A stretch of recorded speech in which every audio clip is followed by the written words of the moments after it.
वबरकातुहू। मेरी बहन गुलनार शमशाद, वालेकुम सलाम व रहमतुल्लाहि व बरकातहू। आज आप बहुत रंजीदा और परेशान नजर आ रही है, आखिर क्या बात है? क्या कोई हादसा तो पेश नहीं आ गया?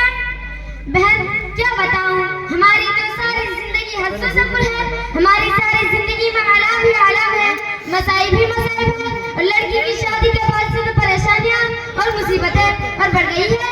किसी ने सच कहा है, जिसकी बेटी सुखी उसका जहां सुखी, जिसकी बेटी सुखी उसका जहां सुखी, जिसकी बेटी दुखी उसका जहां दुखी। अच्छी बहन, शादी के बाद तो खुशियां हुआ करती है, फर्ज से अदायगी की मुशक्कत होती है। आपकी परेशानी क्यों?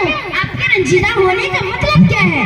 अच्छी खुशी तो यकीनन होती है, मगर लड़के ने यानी दामाद की माँ ने हमारी लड़की की जिंदगी को आजीवन बना दिया, उसका जीना दोभर कर दिया।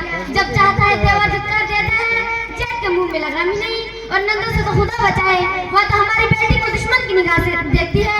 ससुर साहब का तो कोई ठिकाना ही नहीं, वो तो हमारी बेटी को बंदियों से भी हकीर समझते हैं। और खुदा खैर करे, सास तो पूरी नागिन है नागिन, हर वक्त बेटी को फुंकारती है। इतना सारा जहर दे के हमारे बरादरी में शायद किसी ने दिया हो।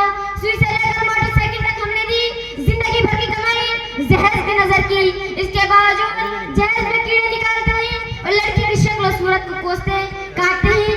हालांकि मेरी बेटी घर की बेहतरीन मुंतजमा कशीदा कारी में माहिर, अच्छे से अच्छा पकवान बनाने में मुमताज, हुस्न जमाल में अपनी मिसाल आप, नमाज रोजे की पाबंद, मुताई और फरमाबरदार, मगर वह तो उसकी तरफ देखते ही नहीं। बस बहन बस करो, खुदा लड़की दे तो रिश्ता भी अच्छा दे, वरना उस दुर्गति से बेवदा भी भले। अल्लाह ताला तुम्हारे परेशानी को खत्म फरमा दे, तुम्हारी रंजीदगी और तुम्हारे गमों को दूर फरमा दे, तुम्हारी बेटी को आराम और सुकून दे, ससुराल में उनकी कदर बढ़े। आमीन सुम्मा आमीन।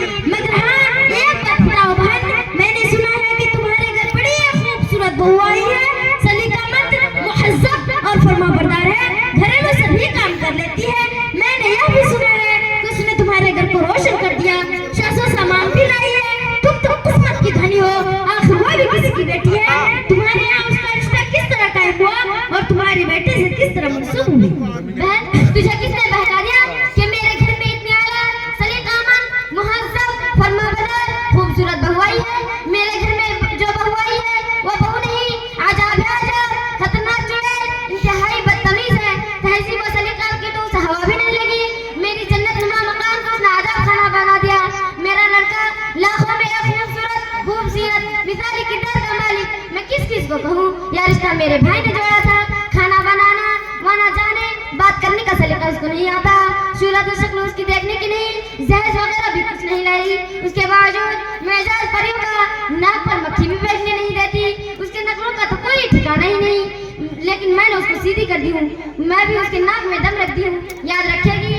मेरी बहन, तुम भी ऐसी औरत हो, जब तुम दूसरी की लड़की को परेशान रखती हो, उसकी नाक में दम रखती हो, उसका जीना बर्बाद करती हो, उसकी जिंदगी अजीरन बनाती हो, उसकी शक्ल सूरत को कोसती काटती हो, जहेज की किल्लत का गिराव शुबा करती हो, फिर तुम अपनी लड़की की ससुराल वालों की शिकायत क्यों करती हो? जब तुम दूसरी की लड़की को राहत नहीं दोगी तो तुम्हारी बेटी को क्यों कर राहत मिलेगा? तुम्हारे बेटा और बेटी तो लाखों में एक है और दूसरा कुछ भी नहीं। अपनी बहू की कदर करो, उसको भी अपनी बेटी जानो, वो किसी का जिगर का टुकड़ा और नूर नजर है, फिर तुम्हें भी किसी से शिकायत ना होगी, तुम्हारी बेटी भी आराम से रहेगी, उसको दुनिया में किसी तरह की तकलीफ का सामना नहीं होगा। जो राहत और सुकून अपनी बेटी के लिए चाहती हो, दूसरों के लिए भी फराहम करो, फिर तुम्हें भी किसी से शिकायत ना होगी। बहन आपकी बात मेरे समझ में आ गई। मैं अहद करती हूँ कि आज से मैं किसी भी अपनी बहू के साथ ज्यादती नहीं करूँगी, उन्हें अपनी बेटी समझूंगी। आप दुआ करें। अल्लाह हाफिज। अस्सलाम वालेकुम व रहमतुल्लाहि व बरकातहू। व अलैकुम अस्सलाम व रहमतुल्लाहि व बरकातहू।